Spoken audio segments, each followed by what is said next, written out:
So thank you everybody for coming for this session. It's very nice that you managed to take some time for this most important event of our life that we have to eventually face. So I'm very honored to have Giriraj Swami here at Google for this talk on Authors series. Giriraj Swami started on the spiritual path when he was just a teenager, doing his graduation at Brandeis College in Boston. And just like many of us, he was questioning about the purpose of life, why there should be death, and what is the goal of life, and all these questions. And he came across the Bhagavad Gita, which is a 5,000-year-old traditional literature from India that explains the spiritual philosophy of life. And he immediately became attracted to it and found that it answered all his questions satisfactorily. And after his graduation, he started to dedicate himself completely on this path. And of course, his parents didn't like it. So his father tempted him with $1 million check. Give up your spiritual path and I'll give you this right away. His father was a very reputed lawyer who became later a judge in Chicago. But such a person with such integrity that he is, Giriraj Swami said, no, I'm fine. And then he continued on this path, and he spent the rest of his life, and he's still doing, dedicating to the service of educating others on the spiritual path that he has so nicely been able to utilize. And his teacher had very ambitious goals, and he had him go back to India. His teacher came from India, but he had some of his Western students go back to India because India was losing its culture. Even though the spiritual culture is like so well known in India, people hardly take it seriously. And he said, actually, you should go back. And so when Indians see how others are taking their own culture so seriously, they'll wake up and take it more seriously. So he sent him to several ashrams. He helped him open several ashrams in India, and how there is so much politics and completely different language and mosquitoes and whatnot. But he dedicated his entire youth and large part of his life in helping set up many of those ashrams where people could benefit from these teachings. And now he's spending his time mostly in Carpinteria, where he's writing books about his life experiences and everything he's learned, and from both himself as well as from others. And he gives lectures at various universities worldwide and other institutions on these teachings. So with that brief introduction, we are very honored to welcome. Let's welcome him with a big hand.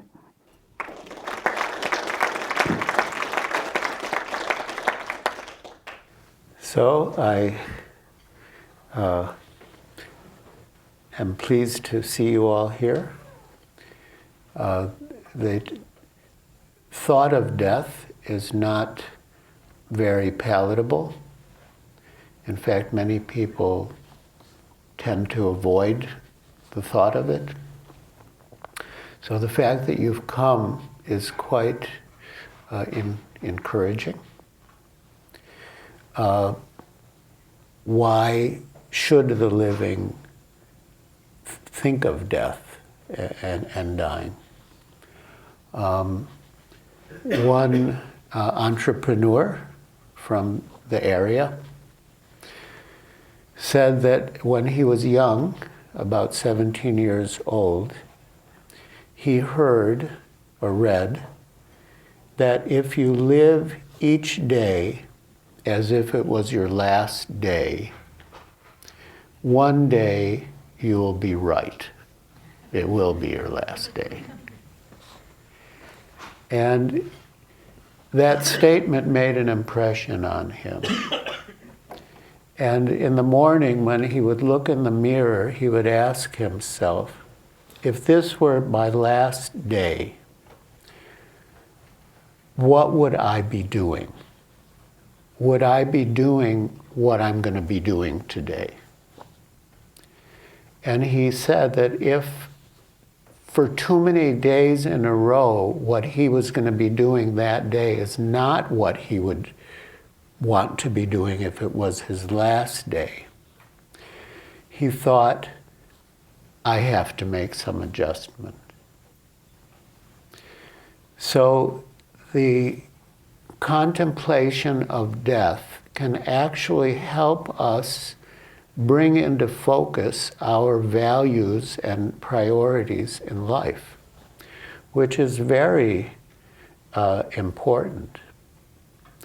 My spiritual teacher gave the example that if you are performing a complicated mathematical calculation and you make a mistake in the first step, even if you perform all the other steps perfectly, you may end up getting further and further away from the actual answer because you made a mistake in the first step.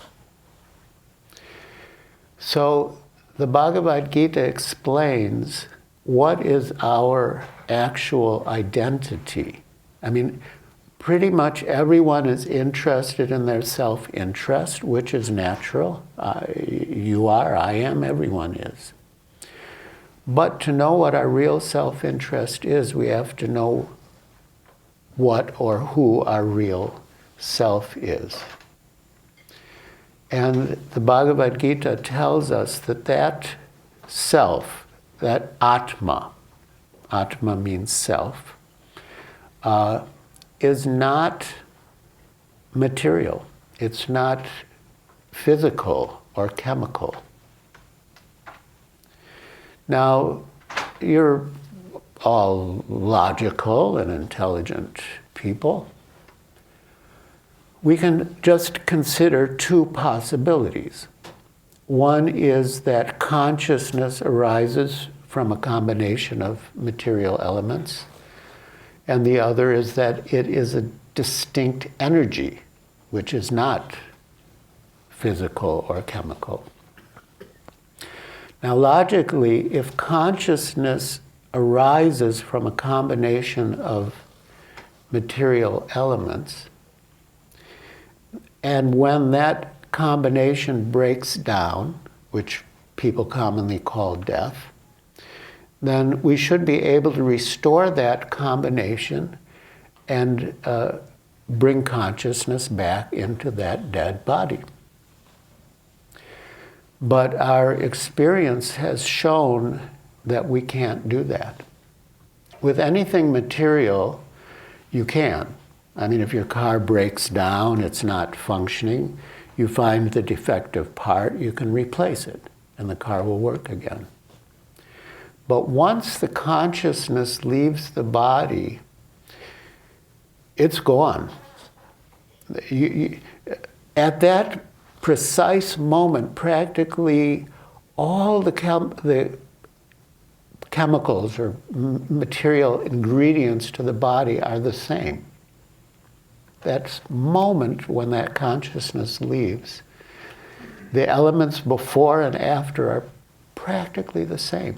But something is gone. And that something is the Atma. And that is of a different quality than the body. The Bhagavad Gita gives the example that the body is a machine. And the Atma is the person who animates the machine. As long as the driver is in the machine works. And as soon as the driver leaves the machine can't work anymore. So we have to consider which is more important. I mean, both are important, the driver and the machine. But definitely, the driver is more important. If there's a car crash, a disastrous car crash, and the medics and police and everyone rushes to the site, Their first concern is to save the people. They'll deal with the vehicles later, but they want to save the people first. So we need to know who we are. Then we can really fulfill our self-interest. And the Bhagavad Gita says that person is the Atma. Now, where does death come in? Well, first of all, according to the Bhagavad Gita, there is no such thing as death. Because the body, the machine, is always dead. It never actually is alive, but it appears to be alive because of the presence of the Atma. But that Atma has its own requirements, just like the body does. And if we pay too much attention to the body and neglect the needs of the Atma, we will feel frustrated. And many people do. Before writing this book, I met one of the leaders in the field of hospice and palliative medicine. He is, I think, Executive Vice President of the American Association for Hospice and Palliative Care. And at the time, he was a real pioneer in the field. So I met him and I told him that that we were planning to construct a hospice in a place in India where people especially go to die because they consider it's auspicious for their next life. And a colleague of mine who was a nurse mentioned that we were going to try to give the patients the best of care physically and emotionally and spiritually. And she expressed her opinion that in India people are a little shy about dealing with the emotional. And the doctor, Porter Story, he replied, focus on the spiritual. The physical and the mental or emotional are just temporary. And I was surprised and impressed. This regular Western trained medical doctor had that realization. But that comes from dealing with people who are dying. You can actually perceive in a subtle way how their Atma is becoming detached from the body. And they themselves, if they're fortunate, can actually feel their spiritual essence.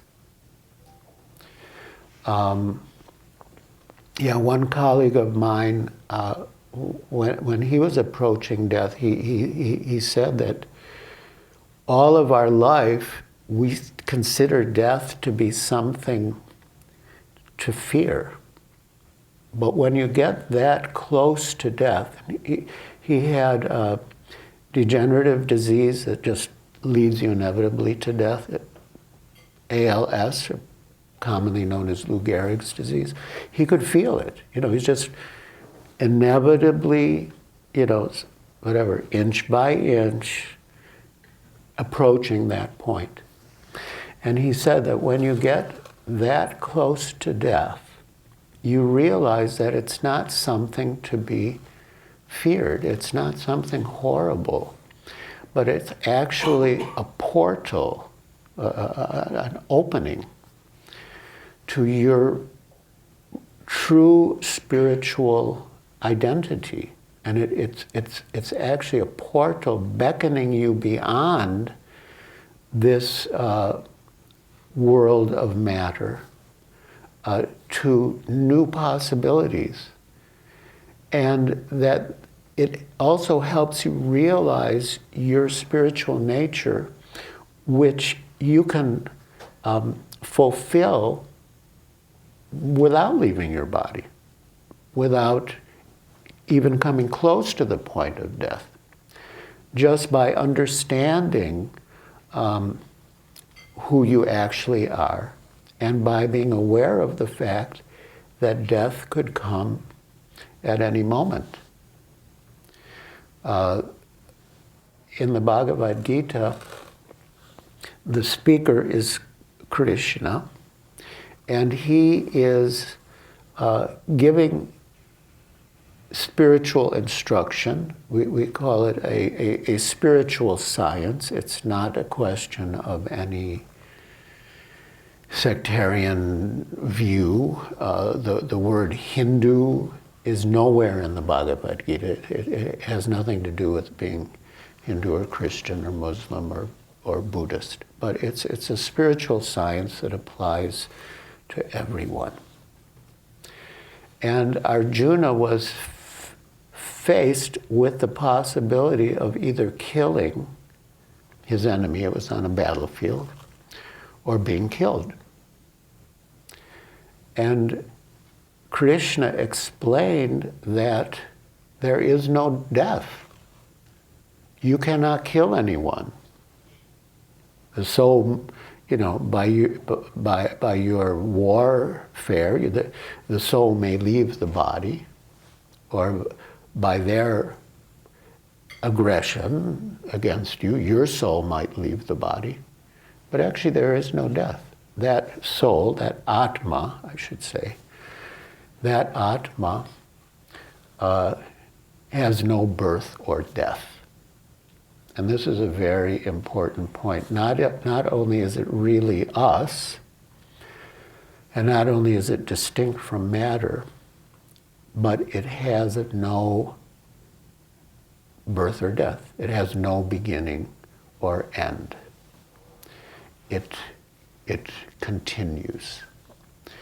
And that is what everyone wants. They want life that will continue. Whatever fear we have in this world, and we all have fears. Fears of getting sick, fears of losing our position, fears of being humiliated, so many fears. But whatever the fear is, it pales in significance compared to the fear of death. We take so many precautions not to fall ill, but ultimately what we really don't want is to die. And that is a fear that we all have.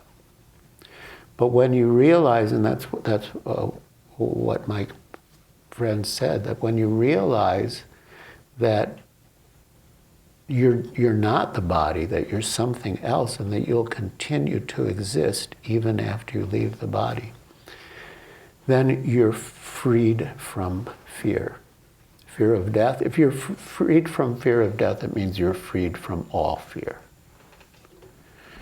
And that is a relief. I mean, can you imagine what a happy life that would be without fear? It doesn't mean that we don't take precaution. That's something else. As long as we're in the material world, we have to take precaution. But we know that nothing can touch us. The great philosopher Socrates, he was attacked, philosophically and verbally and even physically for his belief in, he would have used a different word in his language, but of the Atma. And so the authorities apprehended him, and they threatened him, with death. And then finally they said, you know, how do you want to be dealt with? And he said, first of all, you have to catch me. Then you can deal with me. In other words, they were in possession of his physical body, but that wasn't him. And they couldn't actually touch him. So knowing that we're the Atma, that we're not the body, and that the Atma will continue to exist after the demise of the body, it is worth considering where we go after we leave that body. It's just like you're living in an apartment, and the apartment is condemned. You know you're going to have to leave it. So we don't want to spend our last days or hours in the apartment just trying to enjoy the apartment, like the people on the Titanic partying until the ship went down.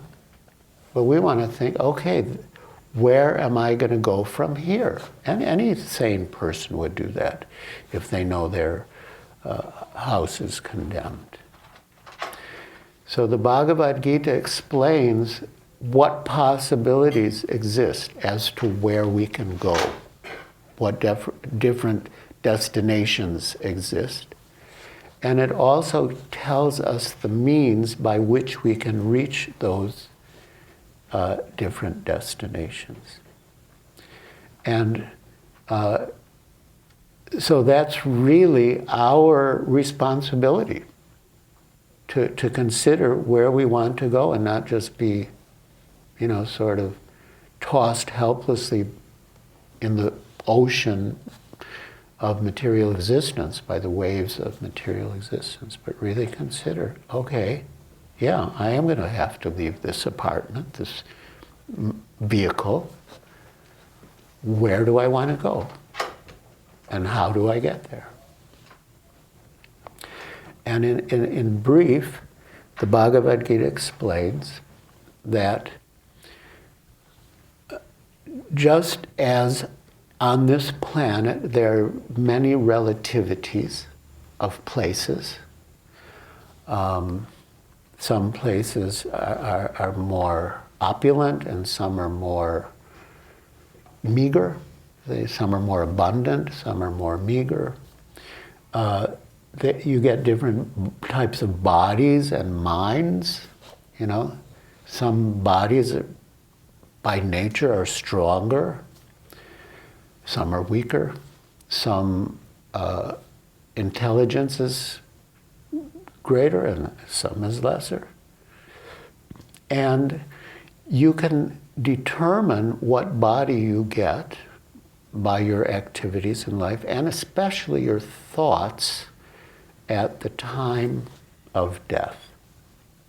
The Bhagavad Gita explains that whatever you're thinking of at the time of death, that determines what state you will attain in your next life. And so this is a very critical moment. It's like the final exam. It's the final exam of our life because it determines our future. In school, you may go to classes, you know, do assignments, and read and do everything. But if you fail the final, you don't graduate. You have to start all over again. So life is also a teacher. It's a great teacher. We are meant to learn important lessons from life.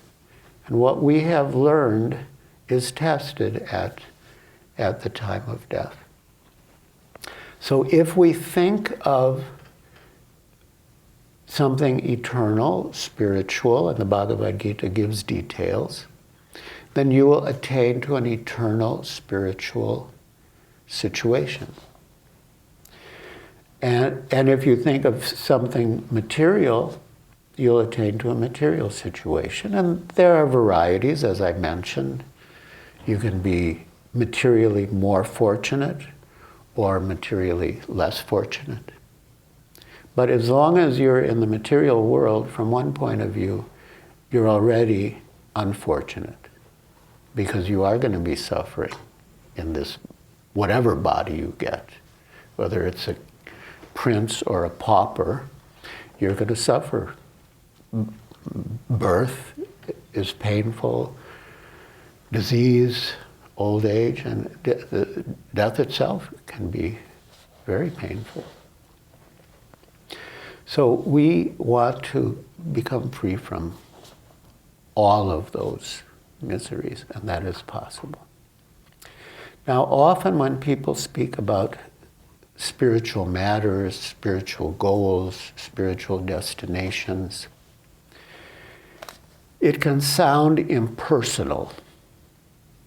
Like even within, the Vedic literature, there's a nice example that the Atma is like a spark, and the Jivatma is like a fire.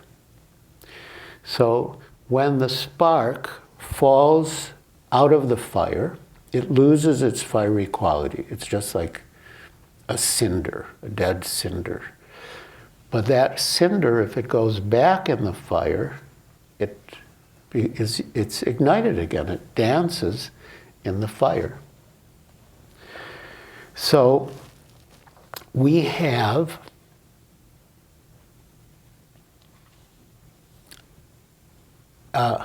yes, but that spark, this is the point I want to make, that spark is a person.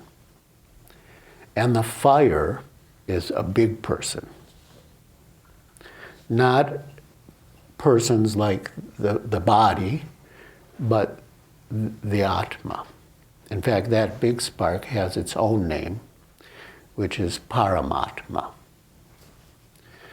Now we can understand this logically also. Because, again, if we analyze, personality could be caused either by the consciousness, the Atma, or the body. Now when the Atma leaves the body, there's no more personality in the body. We love people, we adore people, we hate people, thinking of them as the body. But when the Atma leaves the body, we cry. I mean, if we love the person, we cry. Say, oh, my father is gone, my father is gone. Well, why do you say your father is gone? He's right there lying on the bed. No, my father is gone, my father is gone. Because the Atma is gone. That's your real father. During his life, you might have identified him as the body, but when the Atma leaves the body, you know that body is not him. So the person is the Atma, not the body. You know, the eyes, the nose, the ears, the tongue, all the parts of the body are there, but the person is gone. So that Atma is the person, not the body. And so the Paramatma, the supreme person, is also a person. And according to the Bhagavad Gita, if that supreme person, if you think of the Paramatma at the time of death, then you go to the Paramatma. And because you're a person, Jivatma, and he is a person, Paramatma, so you have a relationship. People, you can have a relationship when there's common factors. I mean, yet, in principle, we could have a relationship with an amoeba, but we don't share that much in common. So we can't have that much of a relationship. But we can have relationships with human beings because we have more in common with them. And if they speak the same language, the potential for relationship is even greater in so many things. So we have, the Atma, Jivatma, has the potential for a relationship with the Paramatma because they're both Atmas, spiritual, and persons. And they have a natural relationship because the Jivatma is like a part of the Paramatma. And we are satisfied in that position, in that relationship. Otherwise, we're not fully satisfied. And that Dr. Porter story, who I mentioned earlier, he said that's one of the great gifts of dealing with people who are dying. Because when they confront death, they're not just interested in accumulating more stuff. Like there's a common saying, something like, the one who has the most toys at the end of the day wins. But it's not true. Of course now, I mean this is a little bit of an aside, but now, you know, there's a lot of concern about old people losing their memories. You know, this is another big, you know, the Bhagavad Gita says we should be aware of these miseries. Janma, Mritu, Jara, Vyadi. Janma means birth, Mritu, death, Jara, old age, and Vyadi, disease. So this is a big, according to statistics, people, baby boomers, they're more worried about losing their faculties than they are about dying. Because it's, you know, there's so many of these diseases, Alzheimer's and Parkinson's, so many. You don't even know who you are. It's like, I don't need to discuss in detail. So one author, sort of making a play on that, saying that whoever has the most toys in the end wins. He said, whoever has the most marbles left in the end wins. But actually, at the end we lose everything, all our toys, all our marbles, we lose everything. But the one thing we don't lose is our consciousness, and if we make that effort to realize our relationship with the Paramatma, then that exists, and that's, in a way, all that matters.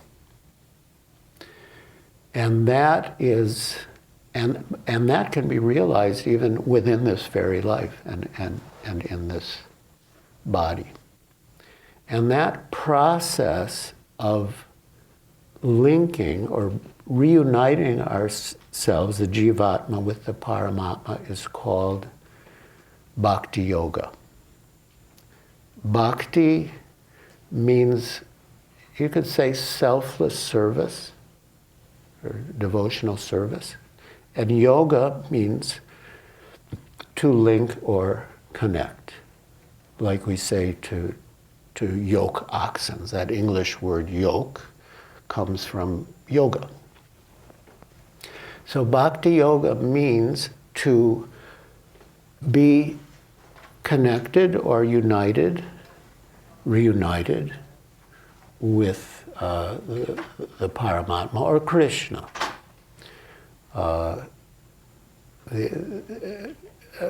Krishna is a name for the Paramatma. But generally the Paramatma, when we refer to Paramatma, means within the heart. The Jivatma and the Paramatma are both within the area of the heart when they're in the body. And the And Krishna, he's like outside and he has his own spiritual realm that we can enter if we think of him at the time of death.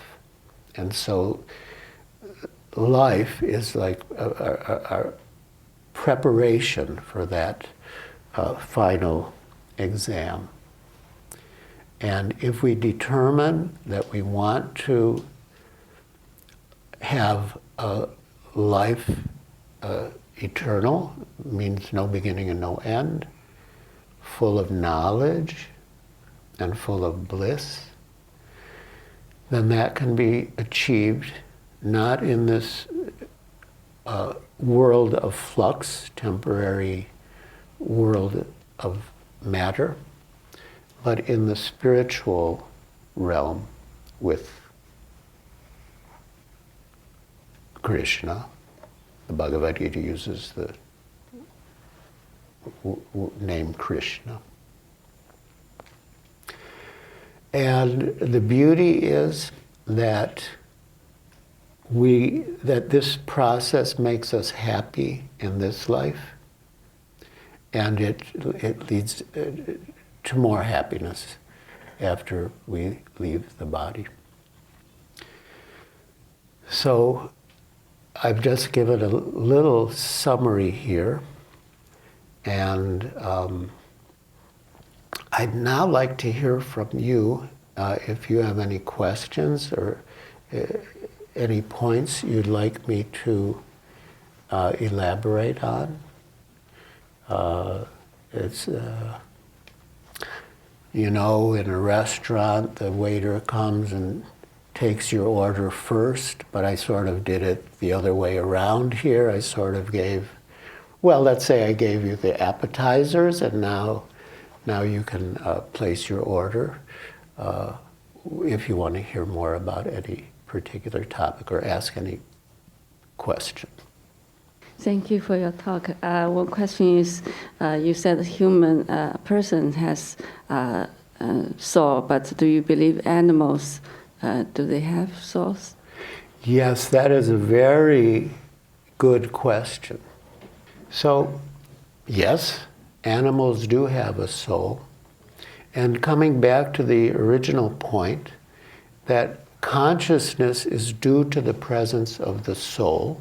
The Bhagavad Gita gives the example that just like the sky is permeated by sunlight, which is coming from the sun globe, so similarly the body is permeated by consciousness, which is coming from the Atma.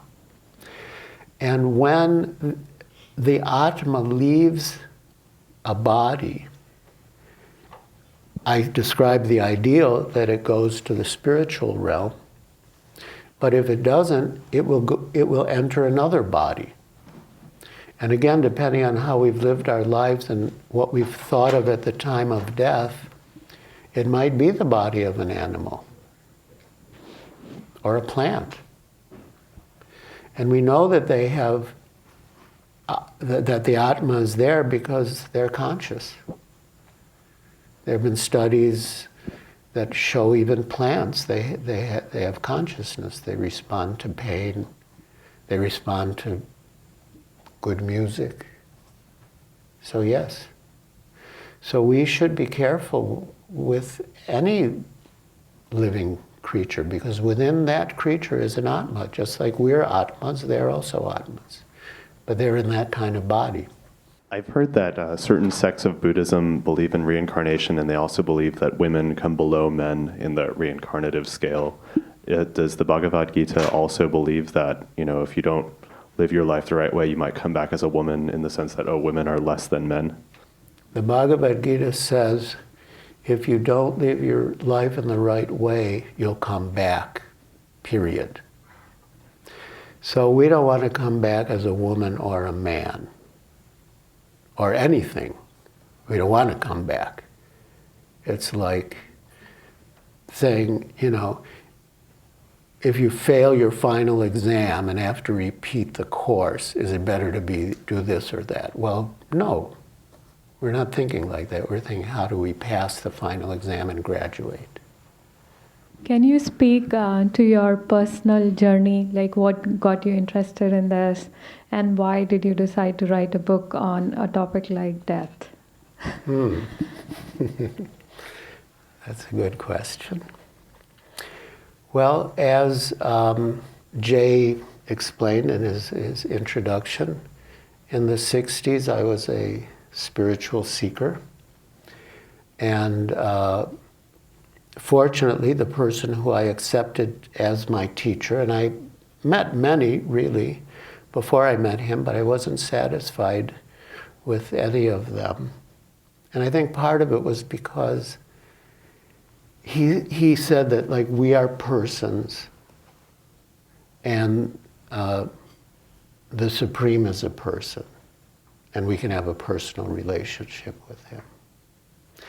Almost all the others, whether, from the Buddhist tradition or Hindu tradition, they were all on the impersonal side. That the goal is you just give up your individuality and merge and become one with the spirit, or disappear into the void. And he taught something very different. That you're a person, and the Supreme is a person, and you can have a relationship with him. And that relationship develops from the moment you understand who you are. Understand the Jivatma and the Paramatma and the relationship between them. But there's also a method for developing that relationship. And that is to purify our consciousness. In other words, this consciousness is not something foreign. It's not like we're trying to impose something artificial, or that the tradition is trying, but it's something natural. It's like iron is naturally attracted to a magnet, but if it's covered by rust, it won't be attracted. But if you remove the rust, then it will naturally be attracted. So the Jivatma is naturally attracted to the Paramatma, but we're covered with rust. Our minds are covered with so many misconceptions, like, I'm the body, and this is my husband, this is my wife, this is my car, this is my investment portfolio, and but we are not any of those things. But even though we may know that in theory, we still may be attached to those things. So we really need to transfer our attachment, and this is a very important point about the time of death, that whatever we are most attached to is what we will think of. A friend of mine told a story that he was driving a car and it stalled on the railway tracks. And you know how it is, he was fiddling with it, trying to get it to go. And then he looked up and he saw the train is just bearing down on him. He thought, this is it. It's all over. And the train hit, and he was chanting. I didn't mention that, but that's the best process for cleansing, is a repetition of mantra. So he started chanting, and at the last moment he thought, what will my wife do? And then the train hit and he lost his consciousness. Of course, he lived to tell the story, fortunately. So we really have to become attached to the Paramatma, which is natural. And we have, but that'll be done by a process of removing that rust. And that process is chanting of the mantra. And the Vedas recommend specific, but there are so many, and even in other traditions. I used to spend time in Pakistan, and I came across a book there called The 99 Names of Allah. And that book mentioned that the best thing a pious Muslim can do at the time of death is to be chanting the name of Allah. And the best thing his family members and loved ones can do is be chanting the name of Allah. So if he can't actually chant, he can at least hear it. And the same thing is there in the Hindu tradition. Instead of, say, 99 names of Allah, they have Vishnu Sahasranam, 1,000 names of Vishnu. It's the same idea to chant the name at the time of death, or to be surrounded by people chanting. But even then, the mind is very flickering. So we really want to just be so attached. Like sometimes there's stories of mothers, like their child is hit by a car or something, and they're just imbued with like superhuman strength. Like they can lift up the back of the car to get the child out because of that attachment, which is good, mother's attachment. So if we have that attachment for the Paramatma, then the Bhagavad Gita gives another example that the body is like dress. It's like if your mind is fixed on something, you might be changing your clothes. You're not even conscious of it. You're just okay. So that's the real perfection, when we're like so attached to the Paramatma that the change of body is like we're fixed on the Paramatma in this body, and we'll stay fixed on the Paramatma. That's really the perfection. So as a word of comfort, when you lose a loved one, can you think your memories of them, in fact, part of their soul is now part of your soul? That's also a very important part of this process. Yes, our own final exam is important, but dealing with the loss of loved ones is also important, and also helping people who are grieving for a lost loved one.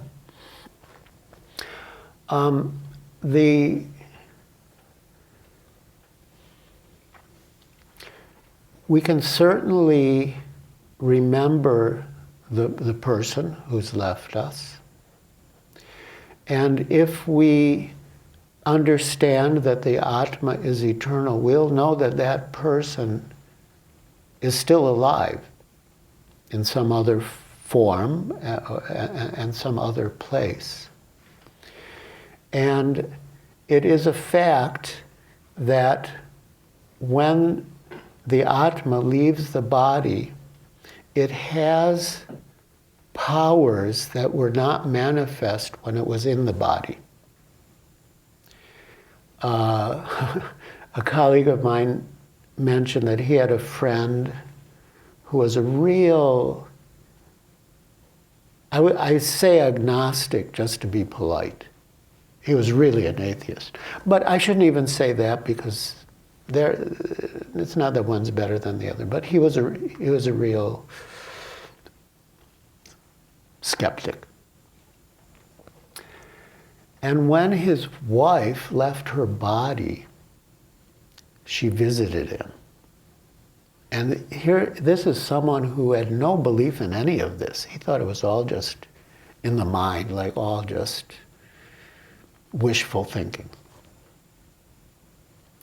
And then he got back to my colleague and told him what happened, and he said, I may have to concede that some of the things that you've been telling me, which I've been rejecting, may actually be true.